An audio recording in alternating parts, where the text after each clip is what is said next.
The NES was a juggernaut of a console. Coming into prominence in the aftermath of the video game crash of 1983, the NES was officially released in the North American region in 1985, and with a flurry of both amazing first-party hits and franchises being established in their infancy, it dominated the sales charts. For years, when you talked about video games, the name Nintendo became synonymous with the industry. All good things must come to an end, however, and the next generation console, the Super Nintendo, was released in 1990. From there, some games were still released for the NES, with the following being the last officially released games in North America. Reminder, this does not include the PAL or Japan releases, and does not include hacks or games released without the Nintendo seal of quality. In no particular order, here are 10 of the last released NES games.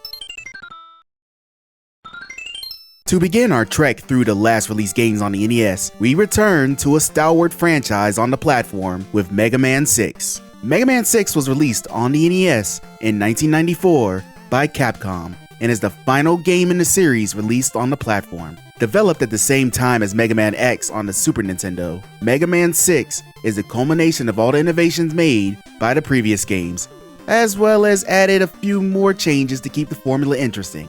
After Dr. Wily's latest plan went the way of disco, a peacekeeping robot alliance is formed to divert the crusty old troublemaker. A robot tournament is established to see which robot is the strongest, but the tournament's mysterious benefactor named Mr. X, who's totally not Dr. Wily, turns 8 of the robots evil, and Mega Man is called in to save the day again.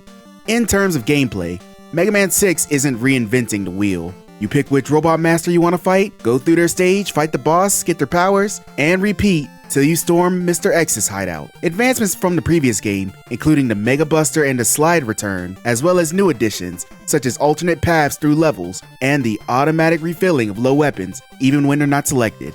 The big advancement 6 is the Rush adapters, where instead of calling Rush to help you jump higher or traverse through water, you combine with him to be able to float through the air or be able to destroy blocks with short, powerful strikes. These don't change the gameplay too much, but give the player options in how to deal with traversal through the side-scrolling levels. Other than that, Mega Man 6 is a solid send-off to the NES, retaining similar graphic style and great music, and giving you one last hurrah before you jump full-time to the Super Nintendo.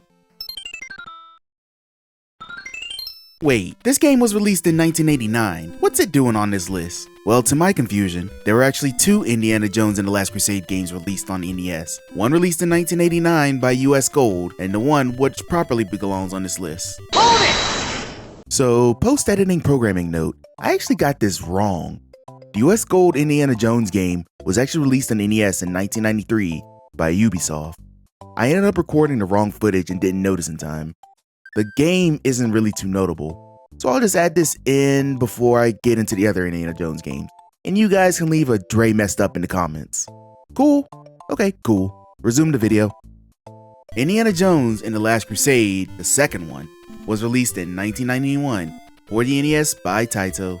You control Indiana Jones as he goes through each level, which is based upon the plot of the film of the same name. You are given the choice of levels to go to, which each leads to a different gameplay section. Most of the time, you control Indiana in a beat-em-up section, where one button punches, another kicks, and pressing them both will let you jump. Enemy dudes will come towards the player and it's up to you to knock them off the screen before they drain your life bar and lives. This is easier said than done, as the fighting is super clunky.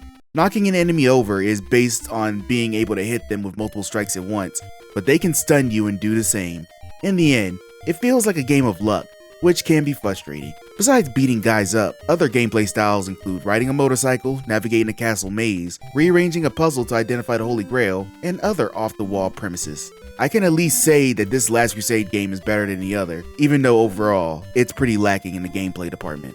Graphics, however, are pretty impressive, with some of the movie scenes being captured in NES cutscenes pretty well, and the sounds also impress for the age, so it's worth a look even if you play it once and don't go back.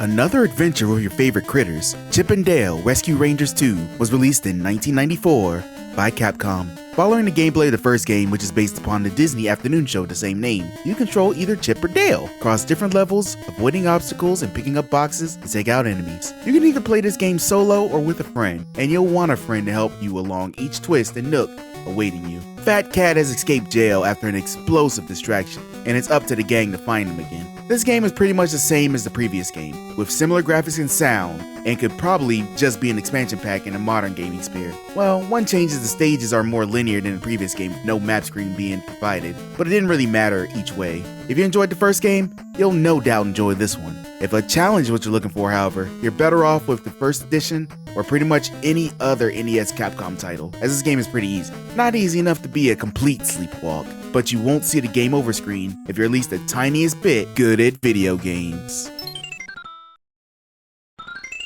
A fighting game on NES, and it's actually pretty good? Teenage Mutant Ninja Turtles Tournament Fighters was released in 1994 for the NES, Super Nintendo, and Sega Genesis by Konami. While you wouldn't typically associate fighting games with the NES, Tournament Fighters makes the most of its technology. Just like other fighting games, you pick your favorite character and fight through a gauntlet of opponents to reach the final boss and the ending you so desire. You have a story mode, which is basically the same thing as the gauntlet mode, except with just the turtles, and you have multiplayer. It may seem bare bones, but honestly, the gameplay is really fun and easy to pick up and catch on to the mechanics. While it doesn't have the same amount of characters and modes as its next-gen counterparts, it's an adept fighter with special moves with other fighting game staples that will make any NES owner happy. The fighting game boom of the 90s generally was associated with arcades and the 16-bit generation consoles, but TMNT Tournament Fighters brought that joy to the lowly 8-bit machine.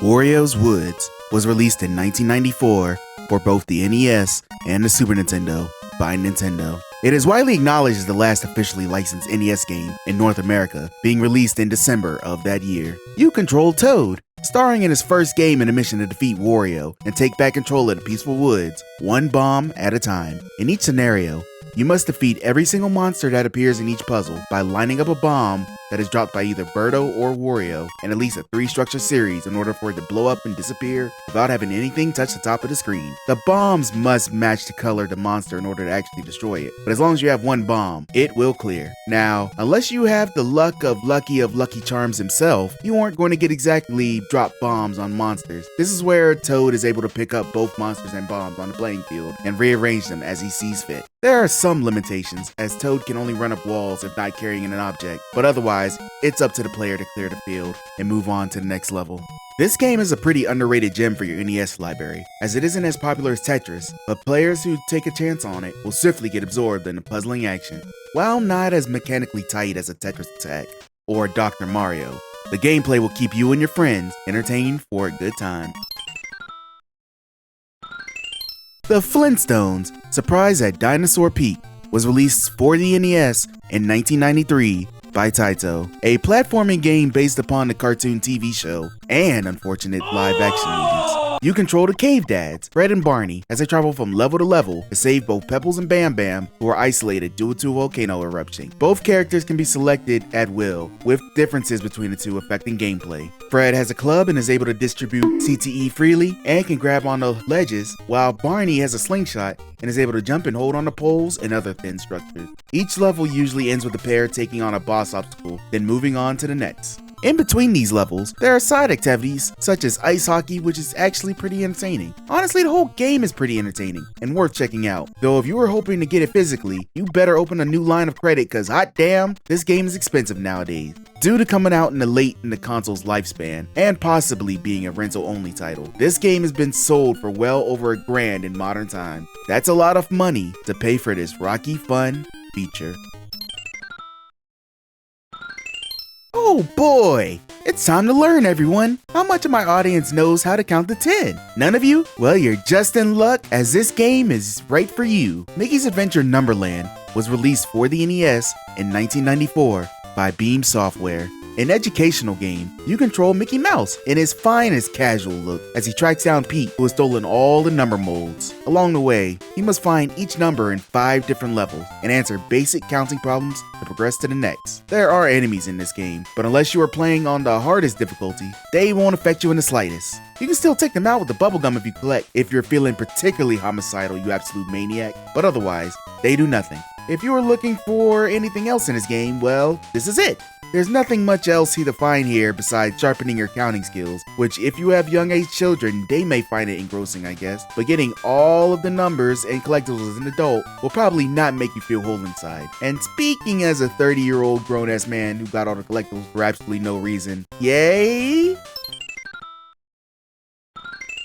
Zoda's Revenge, Star Tropics 2, was released for the NES in 1994 by Nintendo, the second to last game that was officially released on NES, and sequel to the previously released Star Tropics. Star Tropics 2 continues the expansive story of Mike Jones.